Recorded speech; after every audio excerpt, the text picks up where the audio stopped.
I was reanimated after 2,000 years. It didn't go well. By author David Stelzl. I wasn't in any pain, but my body felt as if I hadn't moved in ages. I got up from this strange bed and looked around. The room looked like I could be in some kind of hospital. There was some medical equipment and a desk. Had I had an accident? I could not remember. To be precise, I couldn't remember anything. Neither my past, my name, nor my whereabouts. If I hadn't been able to look at myself, I wouldn't even have known I was a man. I looked at my bed again. It looked like there was a lot of technology in it that you couldn't see at first glance. An instinct told me to put my hand on the glowing area on the edge of the bed. I did and was surprised. The bed projected a holographic image directly in front of me. It looked like the desktop of a computer.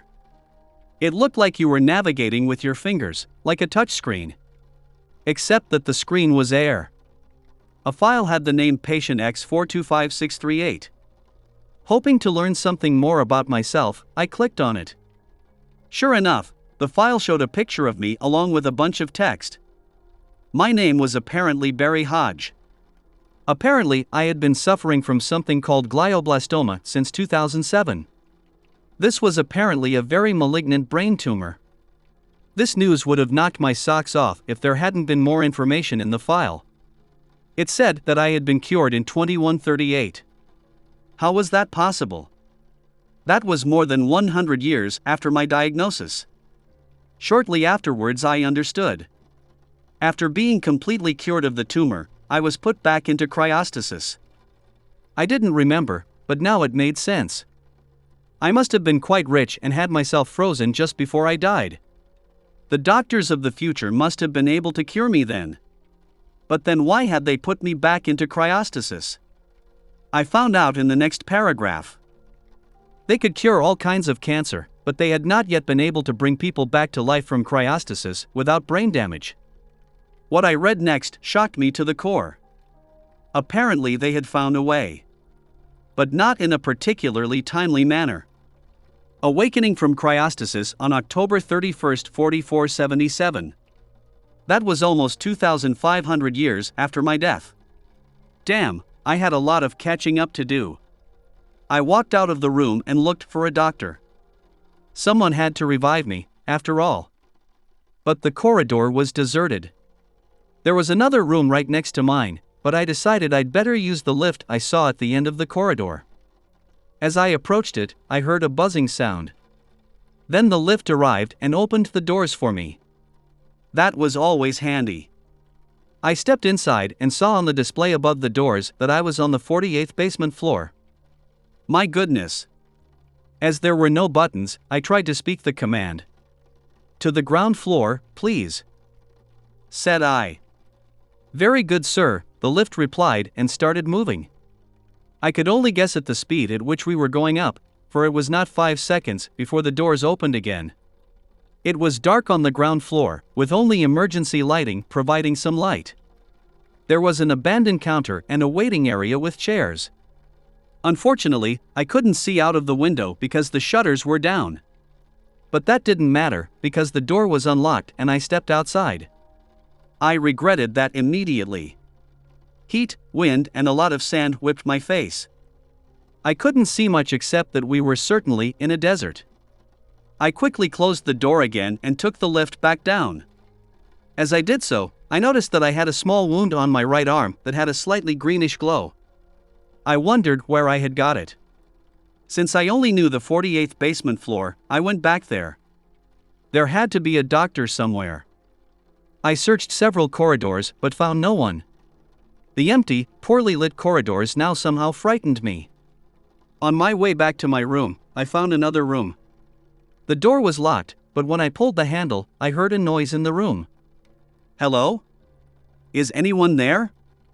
"I'm a patient, or a customer, and I need help," I said. Now that I noticed that I had such a strange greenish wound on my other arm too, I was worried about my health. Maybe the scientists had made some kind of mistake. I didn't get an answer, instead several people were now banging on the door from the inside. But the banging on the door was not the only sound coming from the room. The grunts and groans sounded human, but somehow not. Not wanting to find out who was making these noises, I kept walking. When I arrived at my room, I remembered that there was another room next door. I listened carefully and was relieved when no moans were heard. Then I entered. Somehow my head was hurting now. And I was getting very hungry. Here, too, there was a futuristic bed like in my room, but it was covered with a milky glass bonnet. Somehow I knew now that I could also operate the computer here with my voice. How I knew that, though, I couldn't say. Computer, tell me who awakened me from cryostasis. I commanded the device. Question unclear. Answer possibly unsatisfactory. Dr. Dexter Stanfeld awakened this body using TP500 elixir, the machine replied. Why did the name sound familiar? I needed to know more about this elixir that helped to awaken me. Tell me more about the TP500 elixir. Gladly, Doctor. It was originally developed over 2,000 years ago. It was rediscovered 7 years ago and experiments began. The goal was to modify it to revive clients in cryostasis without brain damage.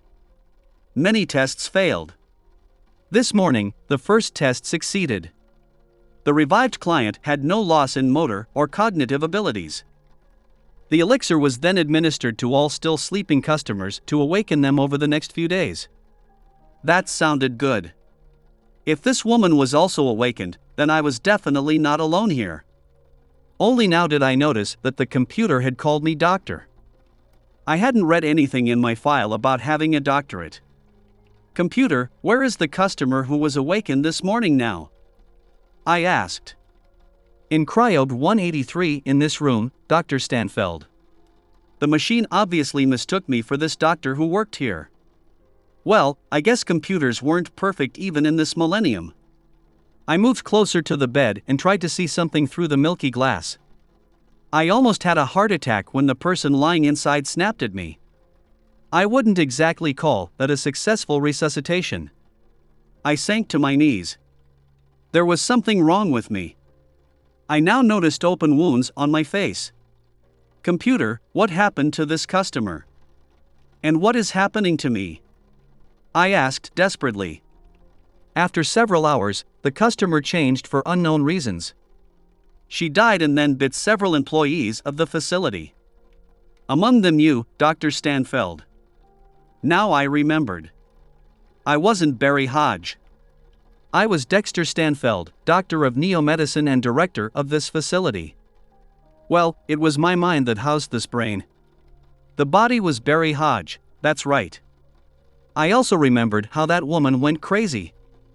She was biting everyone, so we had to lock her up.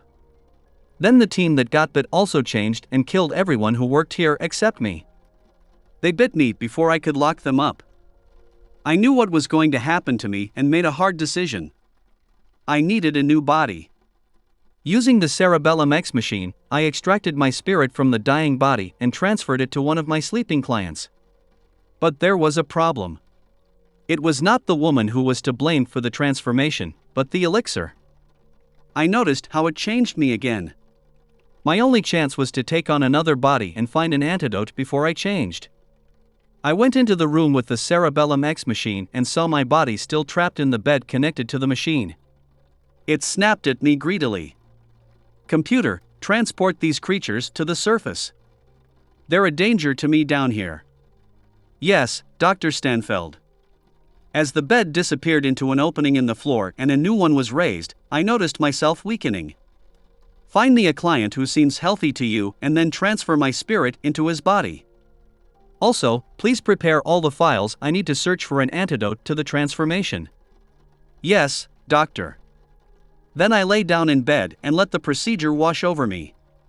It was a strange feeling to exist for a short time in the memory of a machine. Then I woke up. I wasn't in pain, but my body felt as if I hadn't moved in ages. I got up from this strange bed and looked around. The room looked like I could be in some kind of hospital. Where was I here? I needed to find a doctor. Hey horror fans! Like my videos? I write all stories myself and they all belong to the same story universe.